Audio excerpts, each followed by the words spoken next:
તો હેલો મારા વાલા વિદ્યાર્થી મિત્રો, મારું નામ છે નિતેશ જોગલ અને તમારું સ્વાગત છે એનજે ક્લાસીસ ગુજરાતીમાં. તો વિદ્યાર્થી મિત્રો, આજે આપણે જોવાનું છે ધોરણ 9 વિષય હિન્દી અને તેનું ચેપ્ટર નંબર 14 કે જેનું નામ છે યુગ ઓર મેં.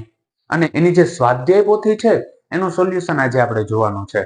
અને આ સોલ્યુશનમાં જો તમને કોઈ પણ જગ્યાએ કોઈ પણ પ્રકારનો પ્રશ્ન રહી જતો હોય તો કમેન્ટ સેક્શનની અંદર કમેન્ટ કરીને કહી દેજો કે જેથી એનું સોલ્યુશન પણ હું તમારા માટે લેતો આવીશ.